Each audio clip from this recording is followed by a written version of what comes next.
In the 20th century, a group of workers gather at the gates of a massive industrial plant, but the usual morning banter is replaced by a heavy, unsettling silence. Several men lean against the cold brick walls, their bodies racked by sudden, violent tremors. Their skin, once flushed with the heat of the furnace, begins to turn a ghostly, dusky purple as they struggle to draw air into lungs that feel as though they are filling with water. Within hours, these strong, healthy laborers are collapsed on the factory floor, their tools abandoned, as a mysterious and invisible force drains the vitality from their limbs before the eyes of their terrified comrades. This localized collapse quickly radiates outward, tearing through the fabric of the family. In cramped city apartments, entire households are struck down simultaneously. A mother and father lie incapacitated in one room while their children huddle in another, their small chests heaving with the same rhythmic vetkof. The home, once a place of warmth and shared meals, becomes a site of agonizing isolation. There is no one left to cook, no one to fetch the doctor, and no one to comfort the crying. The very air inside these rooms, once filled with the sounds of domestic life, is now thick with the scent of sickness and the desperate struggle for a single, clean breath. The atmosphere turns profoundly tragic, rapidly smothering the entire city in a blanket of despair. Schools, once ringing with the laughter of students, fall deathly still. Factories and corporate offices stand empty, devoid of a single living soul. Strict blockades are erected at every intersection, with armed sentries monitoring every movement in a desperate attempt to contain the invisible threat. Through the deserted avenues, teams of workers clad in protective gear move like specters, spraying harsh chemical disinfectants over every surface where the afflicted once stood. Yet, the shadows of the dead are everywhere, in alleyways, on porches, and lining the halls of public buildings.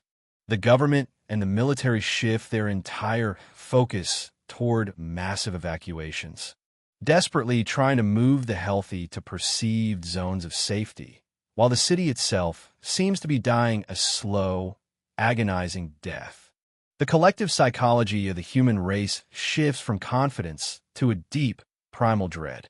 We realize that our modern world, with its cities and its global connections, has created a trap from which there is no escape. The very things that defined our progress have become the instruments of our sorrow. We are witnessing the total suspension of human society, a period of such intense and widespread grief that it threatens to erase the memory of everything that came before. So what made everything descend into this level of horror? To understand that, we need to look back to the world before it changed. Narration length, characters, including spaces 2,982. Sources consulted, not for narration Crosby, A.W. 2003, America's Forgotten Pandemic, Barry J.M.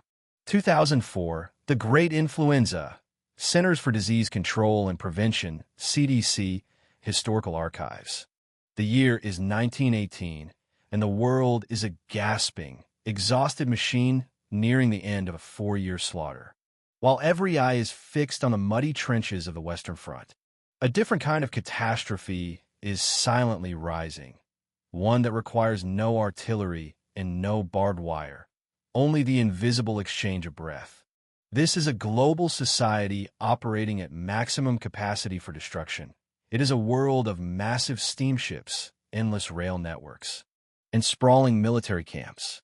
These very innovations, designed to move men and steel to the front lines, inadvertently create a high-speed highway for a ghost-like invader. The Great War serves as a giant centrifuge, spinning millions of people across borders and oceans, turning the triumph of modern connectivity into a delivery system for a biological nightmare. In the early months, the crisis appears as a strange but harmless flu. Reports surface from crowded barracks and busy ports of soldiers and laborers falling ill with fever and coughs, but most recover within days. This initial wave acts as a deceptive lull, a pass that allows the pathogen to hitch a ride on every troop ship and supply train. Because the world is distracted by the closing chapters of the war, this mild version is dismissed as a seasonal nuisance. However, the virus is not retreating, is adapting. It lingers in the damp tents of army camps and the packed holds of ships, mutating as it travels from the American Midwest to the shores of France and the heart of the British Empire. By late summer and early autumn of 1918, the world realizes its fatal mistake. The second wave strikes with a distorted, predatory fury. This version does not just cause discomfort, it destroys. Patients who are healthy at breakfast can be dead by nightfall. Their skin turns a terrifying shade of dusky blue-violet as their lungs fill with fluid, a phenomenon that leaves even battle-hardened doctors in a state of shock. It is a death that mimics drowning on dry land. Unlike any plague before it, this sickness ignores the usual rules of biology. Instead of preying only on the weak, it targets the strong. Men and women in the prime of their lives, those between 20 and 40, find their own robust immune systems turning against them in a violent, suicidal overreaction. As the death toll climbs into the millions, the name Spanish flu begins to dominate the headlines, though the name itself is a historical accident. Because Spain is a neutral nation in the Great War, its press is not stifled by the harsh censorship of the warring powers. While London, Paris, and Berlin suppress news of the sickness to maintain morale, the Spanish newspapers report the truth with devastating clarity. To a world trapped in a fog of propaganda, it appears that the sickness is centered in Spain, when in reality, Spain is merely the only place brave enough to name the horror that is already everywhere. The name becomes a mask, hiding a truly global collapse that spans from the smallest rural village to the largest industrial center. As the world struggles to maintain the very social order that is helping the shadow to spread. Narration length, characters including. Spaces 3,642. Sources consulted, not for narration Spinney, L. 2017, Pale Rider, Berry Jam. 2004, The Great Influenza. Archives of the Spanish Ministry of Interior, 1918. By October 1918, the weight of the sickness begins to crush the very bones of the industrial world.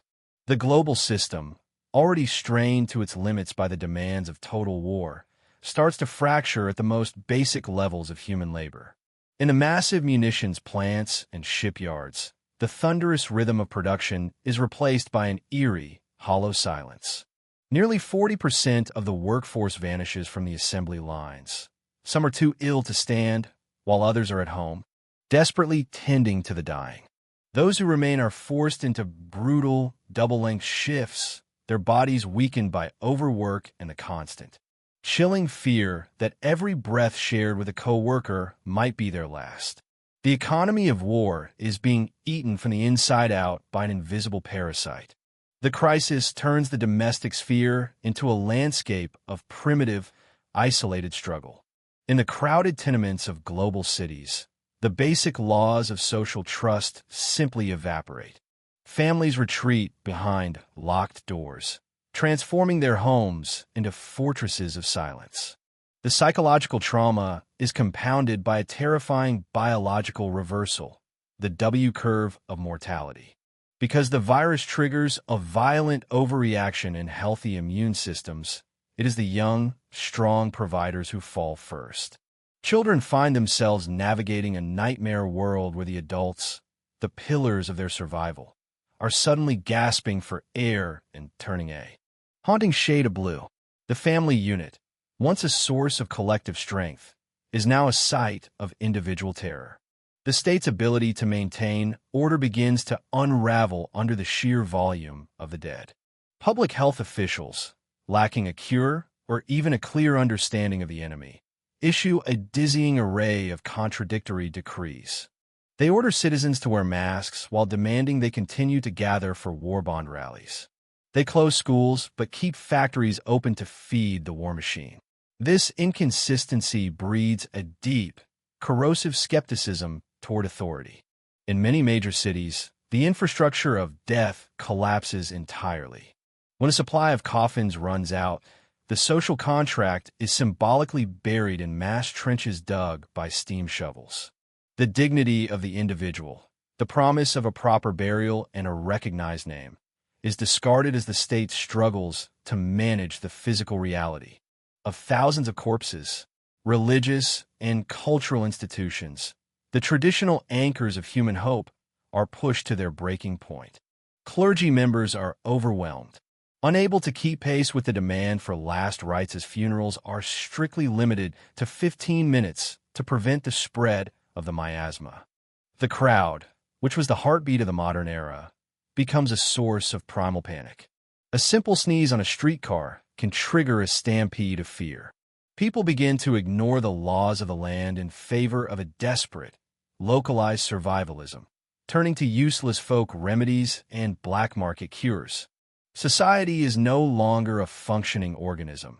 It is a collection of terrified individuals, separated by cloth masks and wooden doors, waiting for a storm that shows no sign of passing. Narration length, characters, including spaces 3,425. Sources consulted, not for narration Byerly, Cr. 2005, Fever of War, Bristow, and K. 2012, American Pandemic, Historical Records of the Philadelphia Department of Public Health, 1918. As the global system nears a total cardiac arrest, the response from the halls of power and the research laboratories becomes a frantic race against a biological clock.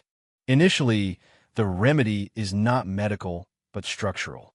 To prevent the complete collapse of the hospital system, governments implement lockdowns, a modern version of the ancient quarantine, effectively putting the human race into an induced coma. This is a massive, top-down intervention that prioritizes the preservation of the hospital bed over the preservation of the economy. For the first time, digital tools are weaponized to track, trace, and isolate, creating a high-tech barrier between the healthy and the infected. The medical progression of the illness itself remains the primary focus of the response. Doctors learn through brutal trial and error how the sickness evolves, from a simple dry cough to a violent cytokine storm, where the body's own defenses devastate the lungs. In the early days, clinicians rely on aggressive ventilation and repurposed antimalarial or antiviral drugs, many of which prove ineffective. However, the turning point begins with the introduction of targeted corticosteroids to calm the immune system's overreaction and the use of blood thinners to combat the strange, widespread clotting the sickness causes. These clinical refinements dramatically improve the survival rates of the most critically ill, shifting the tide from despair toward manageable care. The true breakthrough arrives with a speed that shatters all historical precedent. The birth of the first effective antiviral pills and synthetic genetic defenses. These medications target the very mechanism of the invader, preventing it from replicating within human cells. No longer is the world dependent solely on the strength of an individual's immune system. For the first time, we have a precision hammer to strike back at the source. This is a moment of supreme human ingenuity, where the very technology that allowed the virus to spread, global communication and high-speed data, is used to engineer its downfall. As these treatments become widely available, the terrifying death wagons of the earlier waves are replaced by pharmacy lines, and the suffocating pressure on the intensive care units finally begins to vent. The final realization, the moment when it becomes clear there is no going back, happens when the physical restrictions are replaced by medical certainty. We discover that while the medicine has saved us, the world has moved on in our absence. The social contract has been rewritten, and the collective psyche has been permanently altered by the months of isolation. The turning point is not merely the arrival of a pill or a vaccine, but the restoration of the normal world through a triumph of science over nature. The air is trusted once more, the schools reopen, and the crowds return to the streets, not in a state of defiance, but in a state of hard-won security. The war of the lungs is won, leaving a global society that is medically stronger but socially forever changed. The withdrawal of the sickness leaves behind a world that is physically intact but socially transformed. The most immediate consequence is a demographic crater. With millions dead, a vast generation has been prematurely silenced. This loss creates an unprecedented labor shortage across global markets, inadvertently giving the surviving workforce a newfound leverage. Wages begin to rise, and the push for stronger labor protections and socialized healthcare gains a momentum that would have been unthinkable before the crisis. The state can no longer ignore the reality that the health of the most vulnerable citizen is inextricably linked to the safety of the entire elite. Public health is redefined as a pillar of national security, leading to the creation of centralized surveillance networks designed to catch the next tremor before it becomes an earthquake. In the realm of science, the failure to stop the initial surge serves as a brutal catalyst for a new era of innovation. The trauma of the pandemic births a revolution in biotechnology, where the ability to decode and rewrite genetic information becomes the standard defense for humanity. This pursuit has fundamentally changed the way we design our world. Architecture and urban planning now prioritize resilient spaces with advanced ventilation and touchless infrastructure, a direct physical response to the fear of the invisible. We have entered an age where the very air inside our buildings is managed with the same precision as the data on our screens. Yet, despite these massive shifts, a strange psychological haze settles over the years that follow. The horror of the lockdowns and the mass grief is often folded into a larger narrative of global recovery, overshadowed by a desperate rush to return to prosperity. People choose to look forward rather than back, attempting to bury the memory of the masks and the isolation beneath a layer of renewed consumerism and digital noise. But the scar remains in the collective subconscious. It is a permanent reminder that our greatest vulnerability lies not in our politics or our weapons, but in our biology, and that the thin veneer of civilization can be stripped away by something as simple as a shared breath. The silence of the crisis taught us that we are one single, breathing organism. When one part of the world gasps for air, eventually we all do. The emergency wards have been cleared, and the border gates have reopened. But the lesson of those terrible years is written into the very fabric of our modern institutions. We live in the world that the fever built, forever watching the horizon for the next time the air turns cold.